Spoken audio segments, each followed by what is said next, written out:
Ok, ok. En esta oportunidad, pues estamos compartiendo con ustedes un tema bastante interesante, ¿verdad? Y que vamos a tratar. Es bien amplio este tema. Este tema es bien amplio y definitivamente que no se van a abordar o van a superar todas las expectativas que tal vez todos y cada uno de nosotros pudiéramos tener en este momento. Definitivamente que el tema de fraudes es muy, muy amplio. Y sobre todo en el contexto en el que estamos viviendo hoy día, ¿verdad? Donde hemos tratado o hemos pasado de un trabajo en las empresas físico, presencial, a un trabajo más que todo virtual, ¿verdad? Entonces, esto tiende pues a prestarse a algunas situaciones que podrían agudizarse más bien en el tema de las empresas. Estamos viendo el día de hoy, vamos a tratar de abarcar, ¿verdad? En la medida de lo posible, el tiempo es bastante corto. Sin embargo, vamos a tratar de abarcar lo que es el concepto de fraude, el árbol del fraude, ¿verdad? Un aspecto importante del árbol del fraude es la malversación de activos. Estamos tocando este tema desde el punto de vista de un emprendedor, de un empresario, ¿verdad? Que esto es algo inherente a ese quehacer en una organización donde pues definitivamente uno de los riesgos más latentes es el riesgo de fraude. También vamos a tratar de explicar cómo es que se establece o podemos identificar algunos patrones de conducta de los empleados, ¿verdad? O de los colaboradores a través del triángulo del fraude. Y por último estaremos dando algunas conclusiones, algunas recomendaciones sobre este tema. Bien,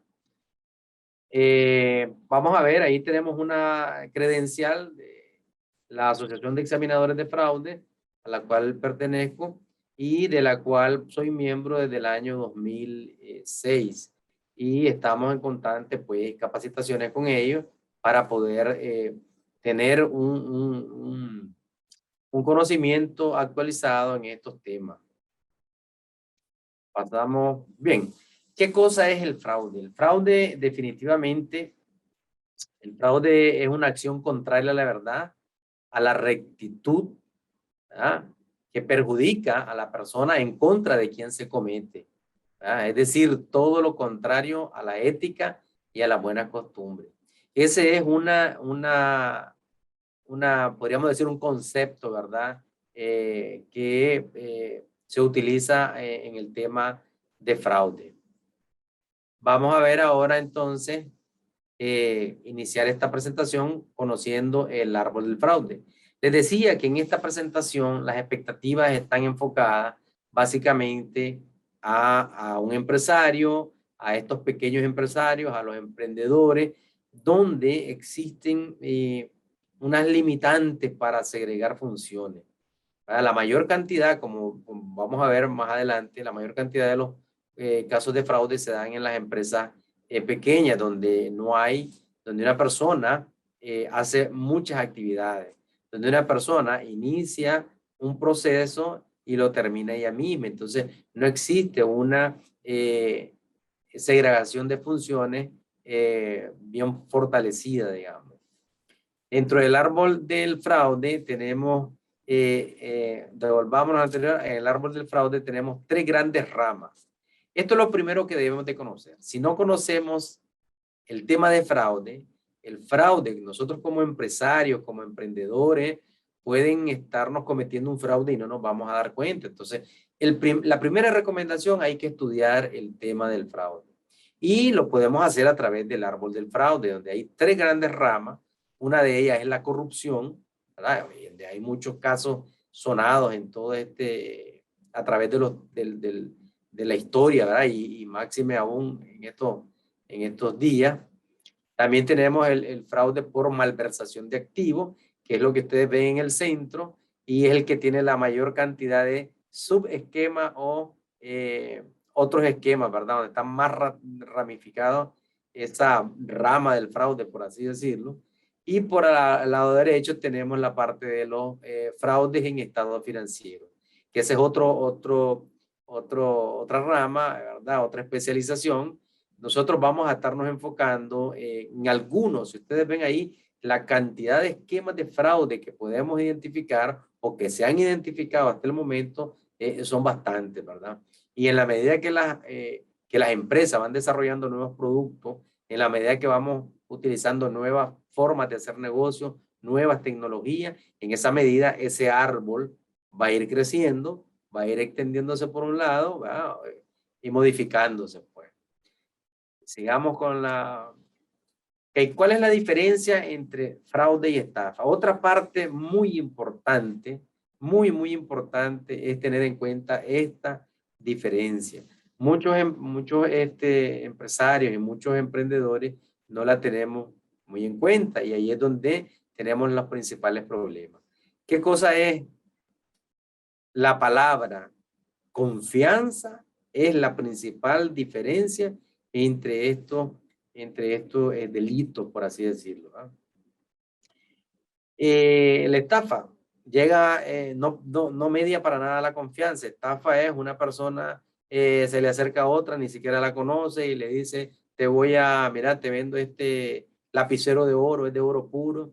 Y aquel lo agarra, lo mira y como se lo está vendiendo en un precio totalmente ridículo, cae en ese delito, ¿verdad? Cae por ser avaro, por querer sacarse la ganancia de todo un año en un momento, ¿verdad? Entonces a eso se le llama una estafa. Sin embargo, en el fraude sí tiene que mediar la confianza. Es decir, para que se pueda cometer un fraude, alguien tuvo que haber depositado mucha confianza en la otra persona. Y esta persona, valiéndose de esa confianza, es que comete los diferentes tipos de fraude que estamos analizando.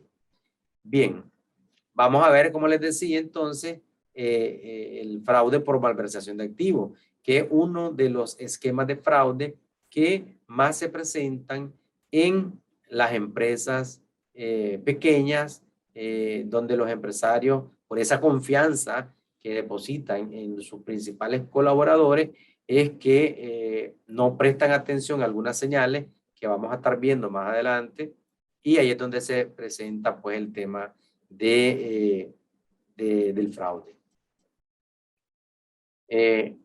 Dijo la señora Agatha Christie, donde hay grandes sumas de dinero, es recomendable no confiar en nadie.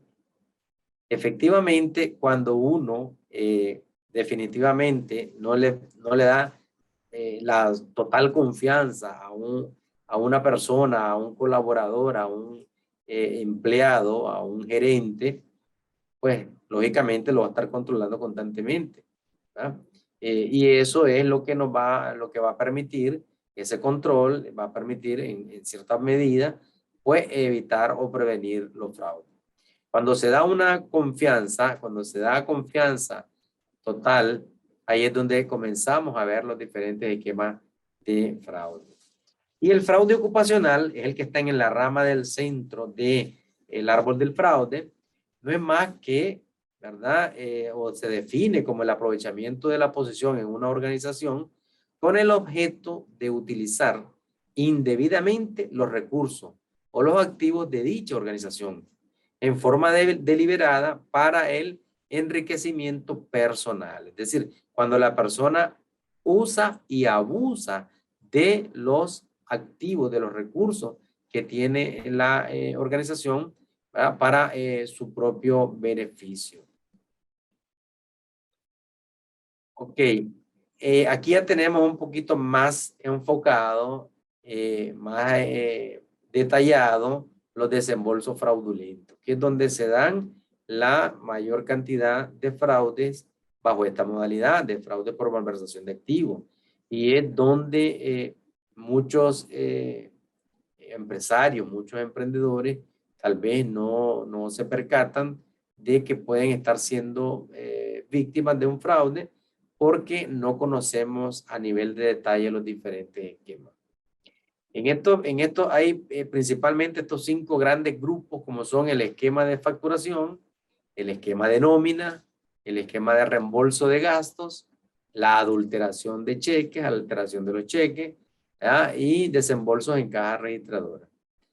Pueden haber otros, van a salir otros, algunos que estén viendo esta presentación van a decir, no, yo conozco algunos otros esquemas, esto es lo que tenemos, que se ha venido presentando en los últimos reportes que emite la Asociación de Examinadores de Fraude, pueden salir más. Como les digo, en la medida que van desarrollándose nuevas formas de hacer negocio, en esa medida también los perpetradores estarán en función o pensando, ¿verdad? Si se les presenta la oportunidad, como ya lo vamos a ver más adelante, de establecer otros mecanismos para cometer los fraudes, para cometer este delito. Ok, cuando hablamos del fraude ocupacional se define, ya decíamos, como el aprovechamiento de la posición de una organización con el objeto de utilizar o aplicar indebidamente los recursos o activos de dicha organización para el enriquecimiento personal, para el beneficio personal. Entonces, muchos empresarios, ¿verdad? Lo que hacen es eh, facilitarle a los diferentes colaboradores algunos instrumentos, algunos recursos, algunos activos para que desarrollen mejor o desempeñen mejor su actividad, su trabajo. Sin embargo, muchas veces el mismo colaborador hace un mal uso de esos recursos o hace un uso indebido de esos recursos, eh, violentando así, ¿verdad? La confianza que se le ha depositado, que su empleador le ha depositado para que haga un uso correcto de esos recursos. Bien, entonces tenemos que la amenaza del fraude ocupacional se cierne sobre toda entidad pública o privada, con independencia de su dimensión, posición o función. Los estudios realizados indican que los niveles de abuso y fraude ocupacional son sorprendentemente altos, tanto en los costos como en la tasa de ocurrencia, es decir, tanto en la frecuencia y la ocurrencia, la mayor cantidad de casos son por fraude ocupacional, se clasifica en esa rama del fraude. Y también pues la cantidad de pérdidas que le ocasionan a las empresas. Según la Asociación de Examinadores de Fraudes, en promedio, cada empresa pierde hasta un 5, 6, 7% del total de sus ingresos debido a un fraude. Eso es en términos generales de acuerdo a los estudios que se han realizado. Entonces hay que tomar en cuenta en sus estados financieros cuánto es ese 5, ese 6 hasta un 7% del total de los ingresos. De todos los tipos de fraude, el fraude ocupacional, la malversación de bienes es el más común de ellos. Entonces, ¿qué más tienen como objetivo los activos de las organizaciones? Principalmente el dinero. Ok, dentro del árbol del fraude aparecen la malversación de activos clasificada en dos grandes grupos. El efectivo propiamente dicho y el inventario y otros activos. Dentro del inventario y otros activos tenemos, por ejemplo, la información. En estos momentos, la información es muy, muy importante.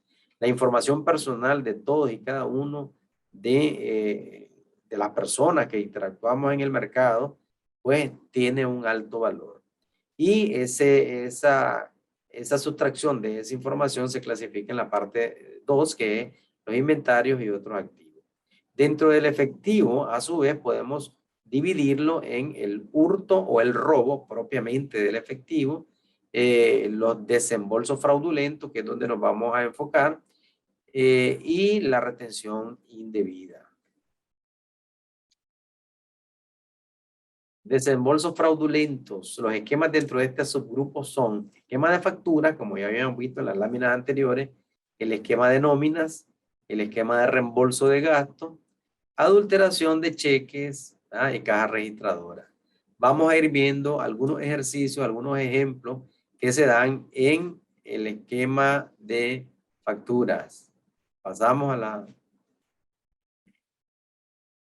siguiente. Ok, en este esquema, es uno de los ejemplos más comunes y costosos del desembolso fraudulento y en un esquema típico, el perpetrador crea un documento soporte falsa para una compañía, para una compra fraudulenta. ¿Cómo se hace esto? Primero se crea una empresa, que es una empresa principalmente una compañía pantalla. Se crea solo en papeles, en documentos, se emiten unos talonarios de factura y esas facturas son las que se llevan hasta la contabilidad de la empresa víctima. ¿A través de quién? A través de una persona que trabaja dentro de esta organización. Así se hace en muchos de de las empresas, pues, que tienen algunos sistemas débiles, no tan robustos en la parte de control interno. Y entonces, a través de este esquema, ya vamos a ver un ejemplo, es que se da la parte de facturas. Esas facturas son falsas, son facturas que no tienen, no han entregado ningún servicio, ningún producto a través de ello. Adelante, por favor. Por ejemplo, tenemos ahí un caso. Un jefe de departamento estableció una compañía ficticia utilizando su domicilio particular como dirección de correo.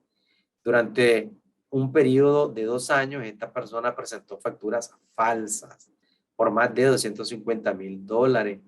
Con el paso del tiempo, el esquema fue detectado por una nueva empleada.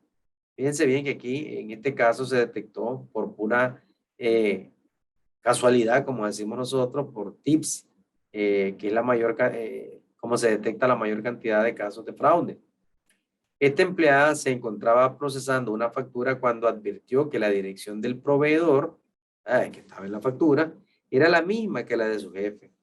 Por una afortunada coincidencia, la empleada había tipeado una carta personal para su jefe ese mismo día y recordaba la dirección, la tenía fresquita en su memoria. Entonces ahí comparó la dirección de su jefe, al que le había hecho una carta, con la dirección que aparecía en la factura que se estaba cancelando. ¿Verdad? Si el jefe del departamento hubiera utilizado una casilla de correo en lugar de su domicilio particular, su esquema podría haber continuado indefinidamente. ¿Verdad? Entonces, estas personas hacen uso de una factura que de la cual no se ha prestado ningún servicio ni se ha vendido ningún artículo, únicamente la introducen en el sistema de pago de la empresa víctima para que se elabore un pago por algo, por un servicio o por un artículo que no ha tenido la organización. Adelante. Ok, entonces tenemos el caso número 2. Dice un director de una compañía víctima creó una compañía de pantalla y facturó servicios ficticios en concepto de entrenamiento y consultoría. El director se apropió indebidamente de casi $100,000 por medio de este esquema. Las facturas eran impresas por el perpetrador utilizando un computador personal y una impresora láser. La única dirección que aparecía en las facturas era la casilla de correo donde el defraudador recolectaba los pagos fraudulentos. Estos casos que estamos viendo aquí son casos que se presentaron básicamente en los Estados Unidos.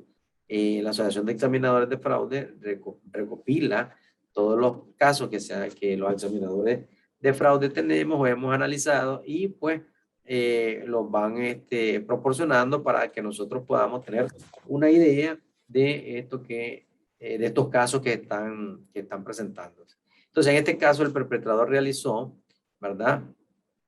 Realizó varias anotaciones en la factura para evitar sospechas, es decir, ponía una marca como que alguien las había revisado, para darle validez, para darle credibilidad. Se descubrió que el perpetrador había abierto la casilla de correo y la correspondiente cuenta bancaria con su propio nombre.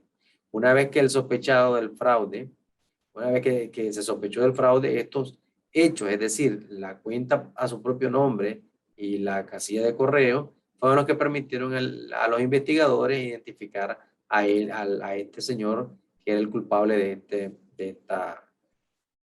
este caso. Okay, tenemos otro esquema de factura que puede ser la sobrefacturación de un proveedor existente. En este caso, se le factura a la organización víctima bienes o servicios inexistentes con un sobreprecio. La diferencia es que en estos esquemas el proveedor generalmente es una compañía con la cual la organización víctima realizó negocios en el pasado. Los tres principales, si ustedes se fijan que entonces hay en la sobrefacturación de proveedor existente, hay otros tres subesquemas, que pueden ser el esquema de retorno, esquema de pagos y reembolsos y facturas falsas de un proveedor que no es cómplice. Vamos a ver un ejemplo. En este caso, es facturas falsas de un proveedor no cómplice. Adicionalmente, dice, devolvámonos al anterior. Ok, un copropietario de una compañía privada generó ingresos fraudulentos por cientos de miles de dólares a través de un esquema de facturas falsas. El perpetrador presentaba facturas falsas de uno de los proveedores regulares de la compañía víctima. Las facturas se preparaban con la ayuda de un empleado del proveedor. Las facturas falsas se pagaban con la autorización del perpetrador, quien utilizaba los fondos ilícitamente obtenidos en inversiones personales. El segundo propietario de la compañía víctima comenzó a sospechar del fraude porque los gastos estaban fuera del patrón de sus años anteriores. Aquí es donde vienen ya las principales señales de alerta y es lo que todos los empresarios deben de realizar. Muchos empresarios no consideran el verdadero valor que tiene la contabilidad, los estados financieros, el análisis de esos estados financieros, ¿verdad? Entonces, lo ven como que fuera únicamente por cumplir, por llevar el registro contable, porque así se lo exigen, pero es ahí donde está la mayor fuente de información para analizarla y darnos cuenta si verdaderamente se está cometiendo algún fraude en nuestra empresa. Entonces, como podemos ver ahí, él comenzó a sospechar, ¿por qué? Porque hizo un análisis. Es lo que tenemos ahí, un análisis de tendencia entre los gastos de periodos anteriores y los gastos de este periodo. ¿De acuerdo? Entonces, ¿qué pasó en este caso? Siguiente, por favor, tenemos que adicionalmente el perpetrador parecía haber mejorado marcadamente su estilo de vida. Una investigación de las cuentas de gastos de la cual había surgido un incremento inesperado reveló la existencia de una factura del proveedor en cuestión que no contenía dobleces, es decir, estaba recién impresa, recién hecha, ¿verdad? Entonces los investigadores quisieron conocer cómo esta factura había llegado a la compañía víctima, dado que obviamente no había sido recibida por correo. En el caso, les repito, de los Estados Unidos, que es donde obtenemos esta información, pues se utiliza el correo, que es sagrado para mandar cheques, mandar facturas, etcétera. Entonces no había venido esta factura por ningún método, pues llegó a la compañía, se comunicaron con el proveedor, quien voluntariamente proveyó copias de todas las facturas que había enviado a la compañía víctima. Los investigadores en este caso determinaron que se habían realizado varios pagos de facturas que no estaban incluidas en los registros del proveedor. Es decir, acuérdense que aquí ya estamos entrando en un esquema un poquito más complejo donde participa otro colaborador de otra compañía, que es el proveedor de la compañía que está siendo víctima. Pero sí tenemos que tener en cuenta que los esquemas no van a ser exactamente iguales. Vamos a ver algunas señales de alerta, pero que no todos van a ser iguales. Ok. Continuando, hay otro esquema de facturas, que son compras personales con fondos de la compañía.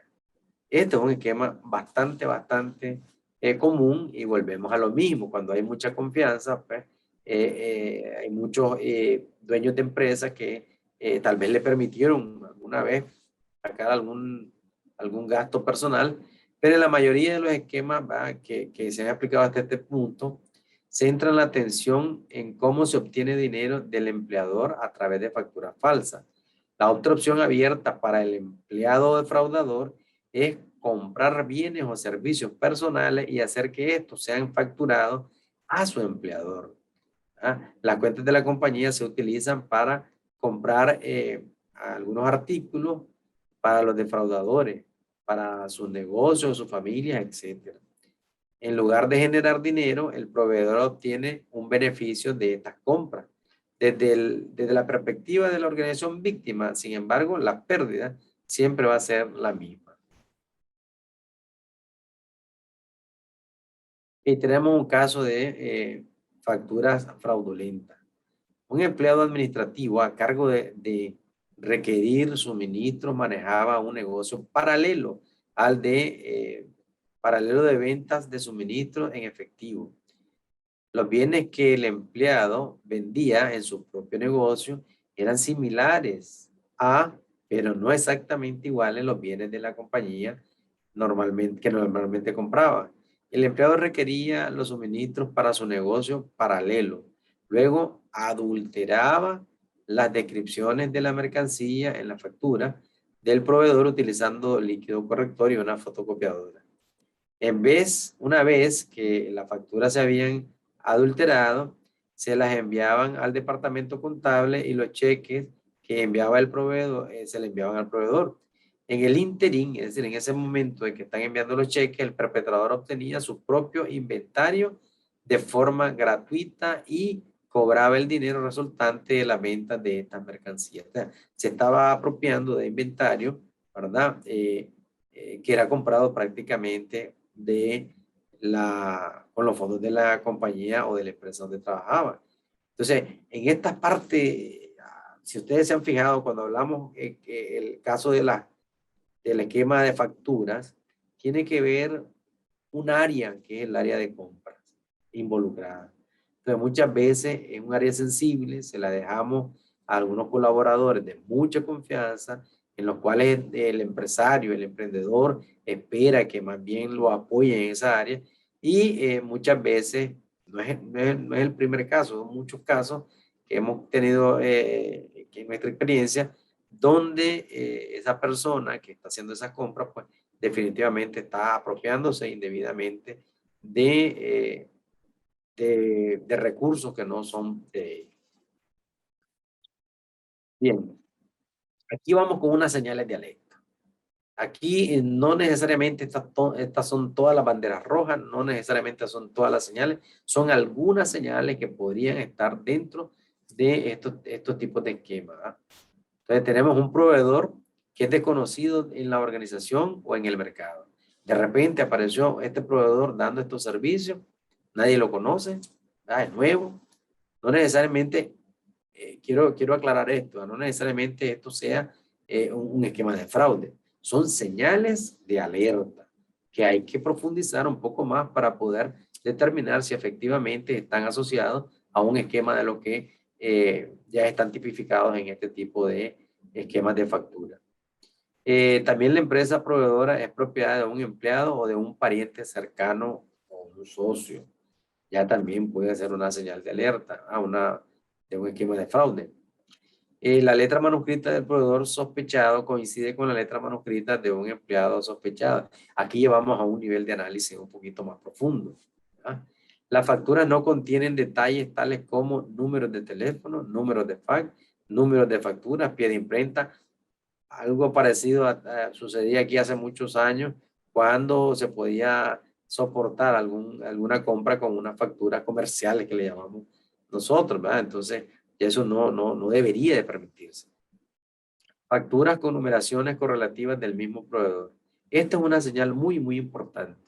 Si tenemos facturas y todos los meses estamos comprando un artículo X, qué sé yo, material de limpieza, por decir algo, y la factura del mes de enero fue la número 10, la de febrero fue la número 11, la de marzo fue la número 12, entonces efectivamente tendríamos que ver que puede estarse dando un esquema de fraude porque este proveedor solo nos tiene a nosotros o a la compañía víctima como cliente. Muy difícil podría ser. Quiere decir que si nosotros le cortamos, le dejamos de comprar, este proveedor quiebra. Entonces, hay algo raro ahí, ¿verdad? Es una señal fuerte, fuerte de alerta de un esquema de factura. Sigamos con los otros. Y también tenemos precios para bienes y servicios que se encuentran fuera de los patrones normales. Es decir, se compró, por decir algo, no sé, un papel higiénico en 20 pesos y ahora lo estamos comprando a 40, ¿verdad? O a 100. O sea, cosas así que se salen de los patrones normales. Múltiples compras de bienes por sumas exactamente iguales. Se está comprando por la misma cantidad, es una señal de alerta cerrada y una misma cantidad cerrada. También tenemos proveedores que frecuentemente facturan importes con números redondos. Esta es una poderosa señal de alerta cuando estamos viendo que en muchas empresas, con las ofertas que se presentan, tenemos precios de 9.95, 67.50, cosas así. No van a estar precios cerrados, ¿verdad? También tenemos múltiples pagos emitidos por el mismo proveedor en la misma fecha. Es decir, si se me acumularon las facturas de un proveedor por X o Y razón, sacamos un único pago, sumamos todas las facturas y hacemos un único pago. Pero si ya estamos haciendo pagos, eso dependerá, como les digo, de cada una de las situaciones que se den. Y repito, son solo señales de alerta. No quiere decir que ya, por ese simple hecho, ya tengamos un fraude que se esté perpetuando. También tenemos múltiples proveedores del mismo producto. Pagos a múltiples proveedores por el mismo producto. Entonces, si tenemos a un proveedor que es el que nos da ese producto o servicio, porque vamos a tener varios. Y ya se hizo un previo análisis en el proceso de compra para poder seleccionar de selección de este proveedor, no debería de haber otros proveedores con productos similares. Ok, vamos entrando ya al esquema de alteración de cheque o adulteración de cheque. Es otro de los esquemas muy importantes. Y esto lo vamos a pasar un poquito rápido por cuestiones de tiempo, ¿verdad?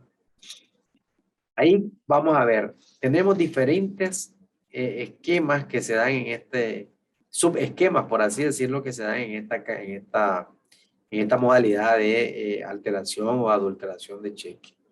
Primero son falsificación de firma, es el más común que se ha venido realizando.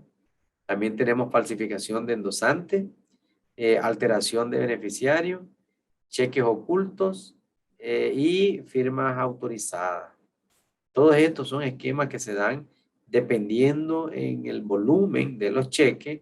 Ahí vamos a también ver la presencia de estos diferentes esquemas.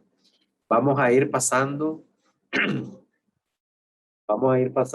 algunos otros poquito más rápido, ¿verdad? Viendo algunos casos, por ejemplo, la falsificación de firma autorizada. Y aquí este caso es interesante porque dice que una contadora de una pequeña organización gozaba de mucha confianza y hacemos énfasis en esto de la confianza. Es importante que por favor tengamos en cuenta este tema de la confianza. Y tenía responsabilidad sobre todas las funciones contables. Es un caso que pasa muy seguido en nuestras organizaciones, en nuestras empresas, sobre todo cuando estamos comenzando. ¿Verdad? Ella también poseía acceso irrestricto a los cheques en blanco y emitía cheques de la cuenta de la compañía a su nombre. Para ocultar el esquema, ella procuraba que no se registraran en los libros las compras, ¿verdad? Perdón, en los libros de la compañía, las ventas significativas. Y luego emitía cheques fraudulentos por las ventas que no se registraban. O sea, dejaba de registrar las ventas, ese dinero entraba al banco, pero como no se registraba, entonces después sacaba cheque para sacar ese dinero que no estaba registrado, ¿verdad? Entonces, dado que ella también controlaba el estado de cuenta que recibía del banco, ella hacía las conciliaciones, o sea, tenía una función desde el inicio hasta el final, ¿verdad? No había una debida segregación de funciones, pues ella pudo cometer ese fraude en el cual se llevó más o menos unos $300,000 sacando cheques, etcétera, etcétera. Entonces, aquí podemos ver cuando una persona tiene, primero, mucha confianza. Y segundo, tenemos que realiza las actividades desde la A hasta la Z, es decir, todo el ciclo de la operación lo realiza una sola persona. No hay esos diferentes tramos de control donde se puede establecer, valga la redundancia, un control y poder prevenir o evitar que se den estos esquemas de fraude. Algunas señales, como les dije, vamos a ir un poco rápido porque este tema es extenso y podemos dilatarnos aquí no unos 30 minutos, sino que 30 horas hablando de todo esto. Hay que analizar los incrementos en la cantidad de cheques anulados. Eso es una señal de alerta, ¿verdad? Y quiénes fueron los que, o sea, por qué se están anulando tantos cheques? Hay que buscar ahí algún patrón que nos dé indicios de quién podría estar en un esquema de fraude. La mayoría de los esquemas de adulteración de cheques crean reducciones injustificadas en los saldos de las cuentas bancarias. También análisis de tendencia, ¿verdad? Todos los meses, todos los días hay que estar monitoreando y donde caiga, ahí hay que revisar cuáles pagos son los que están haciendo. Controle las cuentas de gastos con alto nivel de actividad. Identifique posibles aumentos injustificados. Igual, el mismo análisis de tendencia. Una herramienta principal es el análisis de los estados financieros y estar monitoreando constantemente la actividad de las cuentas. Una cuenta que se dispara, a esa hay que ponerle mucha atención. Dice, manténgase alerta de pagos inusuales a proveedores conocidos. Conduzca periódicamente auditoría sorpresiva sobre una muestra de cuentas con alto nivel de actividad. Cuando hablamos de auditoría sorpresiva, estamos hablando de hacer esos chequeos, esas revisiones, ¿verdad? Que son, nosotros le llamamos algunos procedimientos que no están predeterminados, es decir, procedimientos impredecibles, que la persona que está cometiendo el fraude no se lo espera que le van a aplicar esos procedimientos. Entonces, eso son auditorías sorpresivas que podemos nosotros establecer enfocadas, ¿verdad? En las áreas de riesgo que hemos identificado, por ejemplo, esas cuentas que se van incrementando y que en teoría no deberían de tener un aumento significativo. ¿Qué otro tenemos aquí? Por ejemplo, el esquema. Fíjense bien, solo estamos viendo algunas pasaditas, no estamos entrando a profundidad. El esquema de reembolso de gastos es otro esquema y aquí sí hay que tener mucho cuidado en las revisiones. Estas revisiones, ¿qué sucede? Que muchos empresarios, y aquí me quiero detener un momentito para hacer esta reflexión, adelantándome a lo que tenemos al final, no les gusta la contabilidad. Y yo lo he visto en mis estudiantes. Muchos estudiantes tienen muchos negocios que están emprendiendo y la parte de estar detrás de la contabilidad le huyen. Y es ahí donde vamos a poder nosotros detectar los diferentes esquemas de fraude. La contabilidad es el lenguaje de los negocios. Si nosotros no estamos monitoreando constantemente esas cuentas de gasto, ¿verdad? Entonces ahí es donde nosotros podemos, o el empresario, el emprendedor, donde se puede ver afectado por un esquema de fraude y estar compartiendo, por así decirlo, las utilidades que está generando con algún colaborador o algún empleado de mucha confianza. Entonces, aquí tenemos algunas características de este tipo de esquema o subesquemas que podemos dividirlo en caracterización indebida o se llama caracterización indebida de gastos reembolsables o lo que es disfrazar los gastos, ¿verdad?, que estamos reembolsando. El segundo es sobrevaluación de gastos reembolsables, reembolso de gastos ficticios que nunca ocurrieron y múltiples reembolsos. Vamos a ir viendo algunos ejemplos sencillos de este tipo para que podamos identificarlo, ¿verdad? Por ejemplo, múltiples reembolsos. Dice que otra forma del defraudador, otra forma de defraudador con el presupuesto de viajes y gastos es a través de la solicitud de múltiples reembolsos de un solo gasto. Por ejemplo, se establece un documento y se solicita el reembolso de ese documento, pero también tengo algún otro documento soporte que me permita solicitar el reembolso de ese mismo gasto que yo incurrí.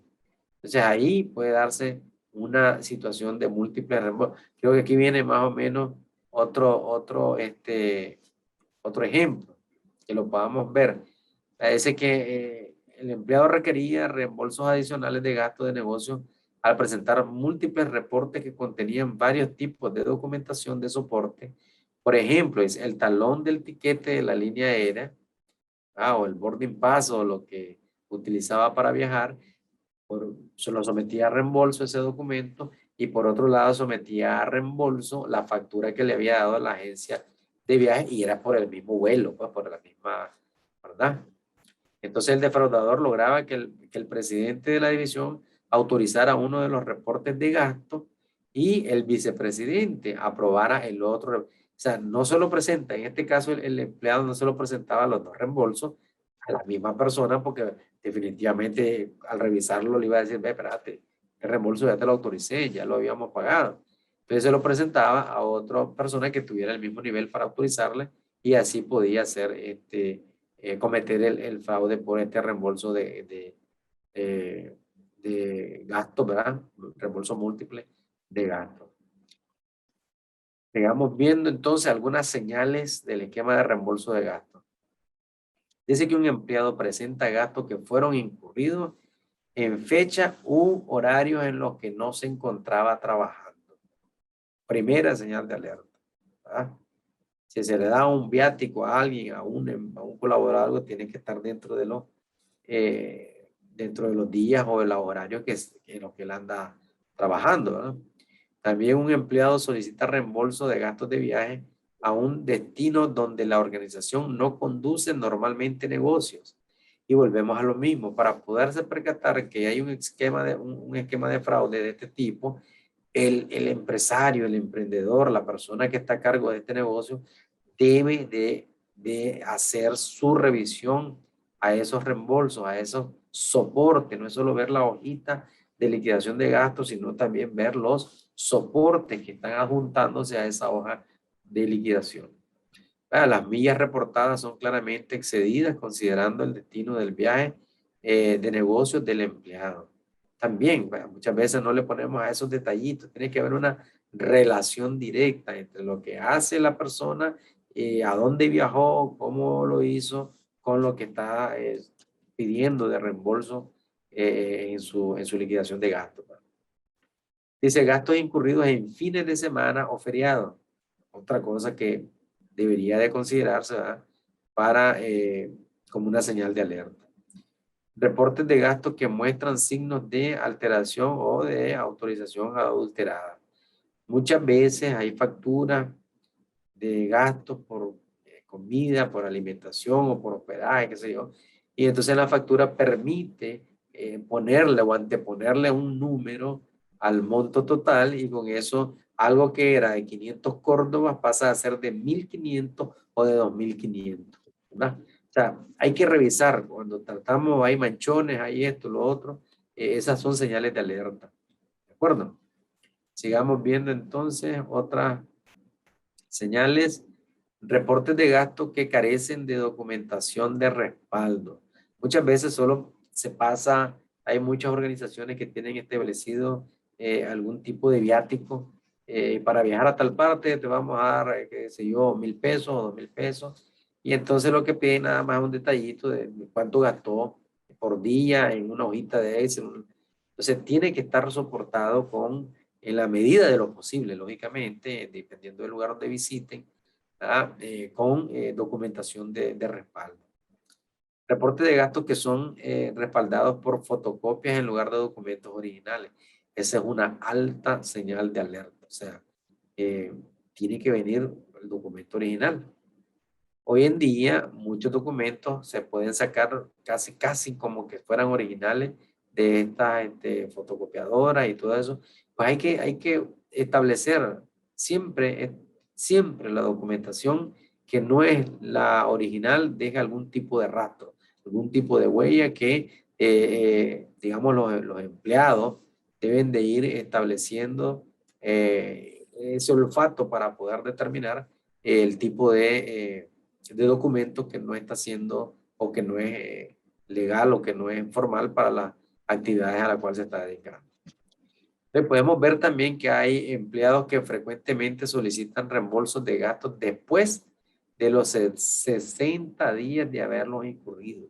Ah, se me había olvidado, mire, aquí está esta factura que fue del viaje que hice no sé dónde, fue esto y lo otro. Entonces, ahí tenemos unas señales de alerta tremenda. Y el problema es que si el empresario, si el emprendedor, si el jefe de esa empresa, el que está a cargo de esos controles, de ese monitoreo, lo deja pasar una vez, eso se vuelve ya un hábito de estar reembolsando o pagando gastos que excedan de esas plazas. Vamos a ir un poquito más adelante porque tenemos que ver algunos otros aspectos del comportamiento de los defraudadores, ¿verdad? En la señal número 3 tenemos recibos presentados como soportes de gastos de viaje que muestran signos de alteración. Eso es lo que les decía, machones, esto, enmiendas, cosas así. Recibos que no aparentan haber sido impresos profesionalmente. O sea, se mira ya con la experiencia ustedes van a ir viendo dentro de su organización cuáles son esos soportes que no hacen, como decimos, una frase, no hacen clic, ¿verdad? Con el negocio, con la organización donde estamos, etcétera. También tenemos empleados que presentan reembolso de gastos, ¿verdad? Varios recibos con numeraciones correlativas del mismo proveedor. Otra señal de alerta. Si ustedes se fijan, entonces vamos a encontrar, hay unas situaciones que cualquiera podría decir, espérate, si eso a la vista, a la legua, se mira que va a ser un fraude, pero en muchas organizaciones, por no hacer el debido control, por no ejercer ese control, esa revisión a esos documentos, pasan, ahí va metido en el cheque de reembolso, en lo que sea, y no lo consideramos. Entonces hay que estar muy alerta en realizar todas estas revisiones. También tenemos empleados que gastan grandes sumas de gastos de viajes con dinero en efectivo, ¿verdad? Es muy difícil, hay algunos casos que me he encontrado yo donde eh, el colaborador hace, hasta le presta a la empresa, pues paga él de su bolsa y después le pide a la empresa que le reembolse. Y la empresa lo mira, oh, un colaborador tremendo, me está ayudando a hacer mi negocio, mas no saben que esa plata ya salió de las mismas arcas de la empresa. Entonces, hay que tener lógicamente, mucho tacto y mucho cuidado con este tipo de situaciones. Vamos a ir ya cerrando esta parte de los esquemas de reembolso de gastos. Tenemos gastos de viaje cuyos valores son constantemente cifras redondeadas, por ejemplo, cifras terminadas en 0 o en 5, es decir, 100 mil, perdón, pueden ser 1,000 pesos, 500, 505, sin centavos y sin nada. Son documentos que van cerrados, que se mira que fueron básicamente fabricados. Empleados cuyos gastos son constantemente iguales o por cifras similares. Es decir, siempre el mismo gasto y la misma cantidad, siempre, siempre. Entonces ya sabemos como que esa consistencia pues debería de ser una señal de alerta. También tenemos gastos de viaje que fueron supuestamente pagados con tarjeta de crédito, pero que no aparecen en el correspondiente estado de cuenta. Y eso cuando se revisó el estado de cuenta.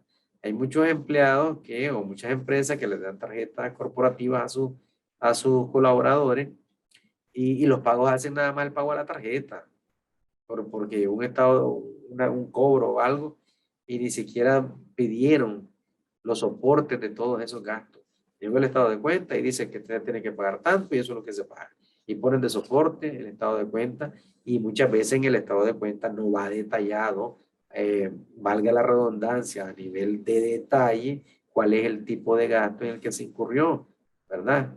Entonces ahí tenemos otro tipo de señales de alerta. También tenemos reportes de gastos que son aprobados por superiores que no pertenecen al departamento del solicitante. En las empresas medianamente grandes existen diferentes niveles de autorización y hay diferentes áreas que pueden, su firma está autorizada para que se puedan hacer esos pagos. Entonces, el empleado trabaja en contabilidad y le va a pedir la autorización al jefe de compra o al jefe de otro departamento que no es contabilidad. Entonces a eso también hay que tenerlo en consideración. Bien, entonces vamos a ver algo que se llama el triángulo del fraude. Ya vimos más o menos algunos esquemas de fraude. Estamos hablando sobre lo que debe de conocer el empresario, aquella persona que va a emprender. Primero decíamos que tiene que conocer sobre los distintos esquemas de fraude, porque si no los conoce, repito, puede estar pasando en sus narices un esquema de fraude y no lo va a poder identificar. Entonces, lo primero es tratar de conocer estos detalles, estas señales de alerta que se desprenden de ya esquemas que han sido estudiados previamente.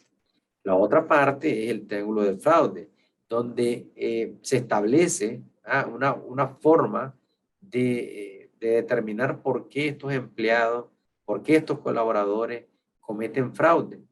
Entonces, un señor, un psicólogo, doctor, vino y se fue a hacer unos estudios a las diferentes cárceles donde habían condenado, digamos, a las personas por fraude para preguntar por qué se hacía el fraude. Entonces, este señor que es Donald Gracie, criminólogo, vino y estableció como una forma de poder entender por qué se comete fraude, el triángulo del fraude, ¿verdad? Y investigó a los defalcadores, que llamó a ellos violadores de la confianza. Por eso volvemos a lo mismo, violadores de la confianza. Y volvemos a lo de confianza. Confianza. Eso es lo que vamos a estar viendo. Tiene tres ángulos, este triángulo de fraude, que ya lo vamos a ver ahorita. ¿Verdad? Esos tres ángulos son, primero, la presión. La oportunidad es el segundo y la racionalización es el tercero. Este estudio ya tiene muchos años, hay algunos que han querido actualizarlo y le han denominado muchos el rombo del fraude, porque están metiendo ahí ya otro lado, otro ángulo. Sin embargo, perdón, yo me quedo con este sistema del triángulo porque es lo que mejor identifica o nos ayuda a entender por qué la gente comete el fraude. Entonces, vamos a ver qué clase es cada uno de ellos. La presión. La presión es básicamente, ¿verdad? También se le llama incentivo. Es el primer elemento, es donde se comienza a, a nacer, por así decirlo, un fraude, ¿verdad? Y es un problema financiero, una necesidad financiera que tiene el perpetrador, eh, que es una necesidad no compartida, ¿verdad? Es una necesidad no compartida. Ya vamos a ver más adelante qué quiere decir esto. Un problema financiero, una necesidad personal, ¿verdad? Algunos de los ejemplos de esas presiones pueden ser la incapacidad para pagar cuentas propias, adiciones a las drogas o a las apuestas, le genera una necesidad insatisfecha, no compartida, ¿ah? Y esto lo viene a él presionando, valga la redundancia, con el primer elemento del triángulo del fraude para cometer un fraude. ¿De acuerdo? También se le llama incentivo, eso lo vamos a ver en otra área porque tiene que ver con los altos niveles. Pero en el tema que estamos viendo de los colaboradores es una presión, una necesidad financiera insatisfecha, no compartida, no lo puede compartir con los demás. Y tenemos ahí entonces el segundo elemento del triángulo del fraude, que sería eh, pasemos a la segunda, ahí dice problemas no compartidos en la importancia de una posesión. ¿Ah? Dice el señor doctor que nos dijo que el fraude es motivado por la presión financiera. Y esto es importante, sino por una presión financiera no compartida. Es decir, no puede decir él cómo es que llegó a esa necesidad. Esta es una distinción muy importante, porque todo el mundo tiene presiones financieras, pero no todo el mundo comete un fraude, ¿verdad? O sea, eso es importante. Entonces ahí decíamos que el siguiente elemento es la oportunidad, es el segundo segmento del triángulo del fraude, y aquí lo podemos resumir sencillamente como la ausencia de controles. Esto de la oportunidad es cuando se llama oportunidad percibida, cuando el perpetrador percibe que él puede cometer el fraude sin que nadie se dé cuenta. Es decir, tiene la oportunidad, tiene, como dicen, la cancha abierta, tiene, hay un dicho que siempre me gusta mencionarlo y es que en el arca abierta hasta el justo peca. Es decir, si no hay controles, va de viaje. Entonces, ya tenemos primero la presión, y él anda presionado porque necesita de alguna manera dinero y se le presenta la oportunidad. Entonces, ahí tenemos ya el segundo lado o ángulo del triángulo del fraude. Vamos a ir buscando el tercero, el tercer triángulo del fraude. Pasémoslo. Ok. Por último, el tercer ángulo o lado del fraude es la racionalización. Y a esta racionalización es lo que yo personalmente le he denominado el autolavado de cerebro, ¿verdad? Es cuando la persona, fijémonos bien, anda con una presión, una necesidad financiera insatisfecha, no compartida, ¿ah? En su mente. Se le presenta la oportunidad, tiene ahí la situación bien definida, bien clara para poder satisfacer esa necesidad financiera. Sin embargo, comienza su conciencia a decirle que lo que está haciendo o lo que va a hacer no es correcto. Entonces, ¿qué es lo que hace él? Comienza a lavarse el cerebro, a decirse para sí mismo que lo que está haciendo no es malo. De esa manera se cierra el triángulo del fraude y el fraude se lleva a cabo. Tienen que estar presentes, ¿verdad? Tienen que estar por lo menos presentes esos tres elementos del triángulo del fraude. Y veamos algunos ejemplos. Nos pone aquí este señor, este doctor, de racionalización que cometen o que se dicen los mismos perpetradores, los que están cometiendo el fraude. La primera dice, solo estaba tomando prestado el dinero. Es decir, estoy agarrando, voy a pagar esta deuda que tengo ahí o voy a salir de este clavo y después lo voy a reponer. Eso es lo que él se dice. También dice, yo tenía derecho al dinero, o sea, se siente como, soy parte de esta empresa, tanto tiempo que esta empresa le he trabajado y no me han reconocido nada. ¿Ah? Otra es, tuve que robar para llevar dinero a mi familia. Tuve que robar, o sea, la situación me presionó para que yo robara y llevar dinero a mi familia. La cuarta dice, me pagaban menos de lo que valía mi trabajo. Mi patrón me engañó. O sea, él viene y se está pagando el sueldo, ¿verdad? Cometiendo ese acto fraudulento.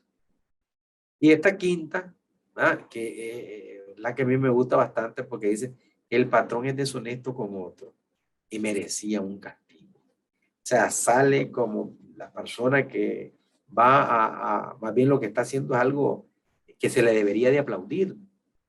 Imagínense, qué barbaridad. O sea, ya esto último es la racionalización hasta dónde lo lleva. Hasta pensar que él es el que está defendiendo a los demás. Te está reivindicando lo que le pasó a los demás. Ya deja de ser malo lo que está haciendo y más bien él se siente como que debe ser aplaudido eso que está, el delito que está cometiendo. ¿Ah? Entonces, si ustedes se fijan, tiene que estar presente la presión, primeramente, la oportunidad, que es donde nosotros podemos trabajar fuertemente en la parte de los controles que le mencionaba. Y por último, pues la renacionalización. Aquí ya se cerró el círculo y ya el fraude prácticamente está consumado. Siguiente, que ahí dice, aquí tenemos que tomar algo muy importante, que este señor hizo su estudio, ¿verdad? Y logró determinar algo muy importante. ¿Qué es lo que logró determinar este señor? Que hay un tipo de persona al que no se le puede aplicar el triángulo del fraude. ¿Por qué? Este tipo de persona él lo llamó el empleado rapaz. Y es cuando se contrata, no se hace la debida diligencia en el proceso de contratación de recursos humanos, ¿verdad? Que investigar y todo eso, y se contrata a algunas personas que son bastante hábiles y todo, pero eso lo llegan con la intención de, de robar a la empresa. E inclusive no solo a la empresa, a los mismos colaboradores, a los mismos compañeros de trabajo. Ah, préstame 500 pesos, ahí te los pago el día de pago y nunca se los pagó. O sea, ya es una forma en que esta persona, es un modus vivendi, ya es un modo, su forma de vivir, su forma de actuar. Entonces, a esa persona no se le puede aplicar el triángulo del fraude porque es su naturaleza de él ya no necesita racionalizar nada, no necesita lavarse el cerebro porque ya lo tiene totalmente distorsionado, él ve la vida desde otro ángulo, de otro punto de vista. Entonces, ahí sí hay que tener cuidado de entrada en el proceso de contratación, de tener mucho cuidado en traer a bordo de nuestra empresa un tipo de persona, como lo denominamos ahí, el empleado rapaz. Entonces, ya para ir concluyendo esta charla, este tema, esta conversación del día de hoy, importantísimo. Ya dijimos conocer algunos esquemas de fraude, ¿verdad? Para poder combatirlo, para poder prevenirlo. Si nosotros no invertimos tiempo en conocer los diferentes esquemas de fraude, el empresario, el emprendedor va a enfrentarse, va a estar cara a cara con un esquema de fraude y ni siquiera lo va a reconocer. Luego, tal como vimos ahorita en el triángulo del fraude, tal vez no podemos incidir en que el empleado o el colaborador no tenga presión, pero sí podemos incidir nosotros en los controles. El control interno es fundamental y aquí establece COSO que los principios fundamentales, uno de los objetivos fundamentales del control interno es que se produzca información financiera confiable. Entonces ya tenemos ahí conocer en los esquemas de fraude, tener información financiera confiable que podamos analizar, ¿verdad? Si no es confiable esa información financiera, se nos van a disparar lo que nosotros, lo que se conoce, ¿verdad? Estadísticamente como falsos positivos. Vamos a buscar algunos picos en algunas cuentas de gastos, pero la verdad es que lo que pasó en esa cuenta fue que se contabilizó mal, porque no había ese control de garantizar que toda la información financiera en el ciclo contable se registre adecuada y apropiadamente. Entonces, es importante establecimiento de control. Muchas empresas a las que nosotros auditamos, llegamos y le decimos, a ver, revisemos el control interno, y me dicen, pero si eso ya lo revisaste, eso ya lo viste el año pasado, o lo viste hace 2 años. Y entonces yo les contesto, el control interno se tiene que estar monitoreando constantemente, porque la empresa está haciendo negocios nuevos, está creando nuevos canales de distribución, está creando nuevos productos. Entonces, en la medida, es como cuando una persona, recordando a un colega nuestro, me acuerdo de eso, es como un traje, ¿verdad? Si uno con los años va engordando, ya no te puede poner el pantalón 27 o 30 que tenías cuando era más chavalo. Ya tenés que buscarte un 30, un 32, un 34. Así es el control interno. El control interno se tiene que ir modificando, se tiene que ir actualizando de acuerdo a las necesidades y a las operaciones normales del negocio. Entonces, ahí tenemos otro consejo, por así decirlo. Y venimos ya tomando la manera de conclusiones, ¿verdad? Que ya lo habíamos dicho en las capacitaciones en temas de fraude. Eh, Fíjense bien que hay un caso importante que es el del señor Bernard Madoff. Eh, Hace más de 100 años se estableció un esquema piramidal o esquema de Ponzi. Carlos Ponzi creó ese esquema piramidal muchos años, más de 100 años que se creó, se detectó y este señor, se lo recomiendo una película que se llama El Mago de las Mentiras, se me va el nombre ahorita, pero es sobre la vida de Bernard Madoff, vuelve a ser un esquema de fraude por el método de esquema de Ponzi. Entonces, ¿cómo es que si nosotros no estamos estudiando constantemente estos esquemas de fraude, pues lógicamente vamos a seguir cayendo en ello? ¿De acuerdo? Entonces, la implementación de políticas de prevención y detección de información sobre esquemas de fraude es una necesidad. ¿Ya? Ok, entonces por ahí vamos a ir concluyendo. Si gustan, terminamos. Creo que hay una más. Entonces, el fraude puede detectarse y también prevenirse. ¿Ah? No es cuestión de que un fraude va a pasar toda la vida. Podemos detectarlo, podemos prevenir ese fraude. Y ya lo decía anteriormente, el establecimiento de un sistema de control interno fortalecido va a garantizar que nosotros estemos cubiertos o que por lo menos, si no lo pudo prevenir, podamos detectarlo y poder llegar al defraudador. Entonces, eso es muy importante, ¿verdad? Muy importante. Y con esto, pues, estaríamos cerrando ya esta charla, este webinario sobre los esquemas de fraude. Les repito, esto no es un tema que se pueda llevar y tomar a la ligera. Se necesita estudiar constantemente, es un estudio constante que podemos y necesitamos hacer para estar prevenidos en todo esto. Muchas gracias por su participación y estamos, bueno, quedamos en comunicación en otros próximos seminarios. Gracias a la UAM por habernos invitado y muchísimas gracias. Muy buenas tardes a todos.